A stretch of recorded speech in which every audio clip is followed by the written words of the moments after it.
Hello everyone. Today I would like to talk to you about advantages and disadvantages of a ketogenic diet. Keto diets are very popular these days. Many people are using keto diets to lose weight. And just want to explain a little bit about where this diet came from. Originally, this diet was founded in year 1924 as a therapy for epilepsy in children and adults. Many adults and children benefited from this diet because this diet improved many of their symptoms. Right now, even this diet is used for treating children with epilepsy in hospitals, but the children they have to be hospitalized for 7 days because it's a very difficult diet. It's a very high fat diet, sometimes up to 90% fat, and moderate amount of protein or very little protein for children with epilepsy, and very little carbs or almost no carbs.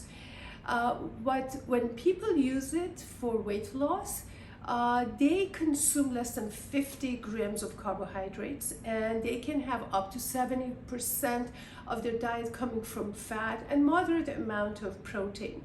The reason this diet is called ketogenic diet is because the body switches from burning sugar to burning fat, and when we burn fat we make ketone bodies, and ketone bodies have many benefits, and one of the benefits is that it can lower not only sometimes the inflammation in the body, but also makes the body lose fat very quickly.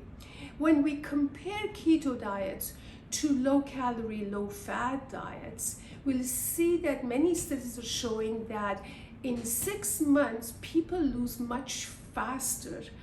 weight much faster in 6 months when we compare keto to a low calorie diet. But in 12 months, actually the difference between weight loss doing both diets is insignificant.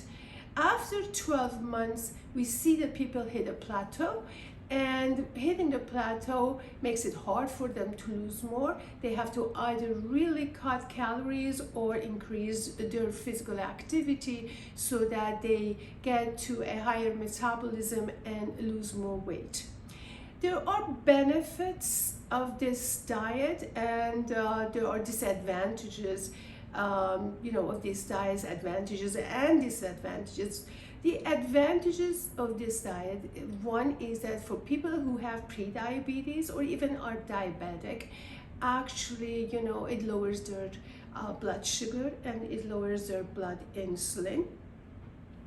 Also, it's great for controlling hunger. Many people on low-calorie diet, they experience extreme hunger, but when they are on a high-fat diet, their hunger is much better controlled and makes it easy for them to follow the diet and lose weight.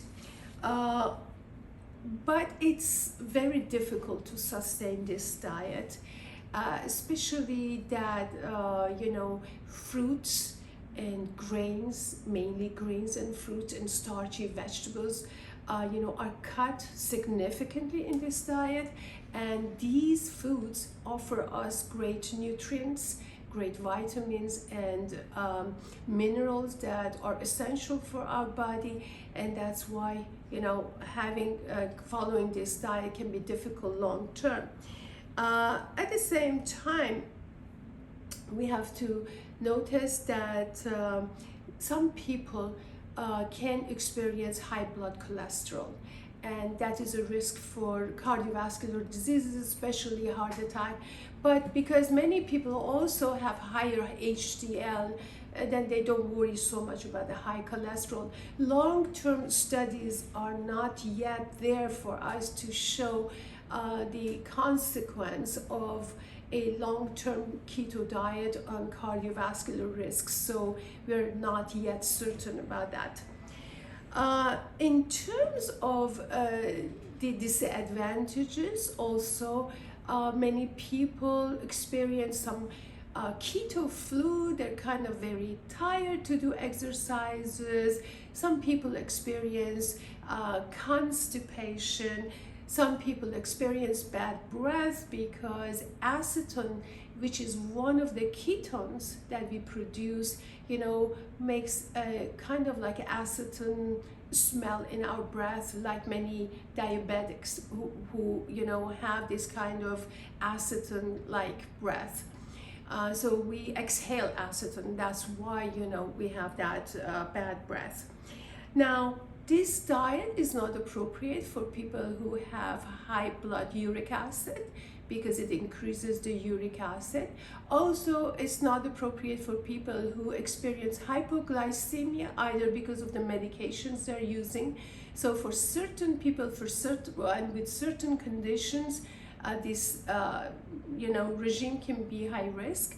And at the same time, when we lose the weight, we have to know that going back to the old way of eating sometimes make us gain the same weight back. So weight maintenance after losing the weight is a challenge. People should realize that to maintain weight, still calories need to be restricted, food portions, food choices, all that matters. So that's all what I had to tell you about the hazards and benefits of keto diet, and people have to decide whether this is the right diet for them and whether, after weight loss, they can maintain their weight. Thank you.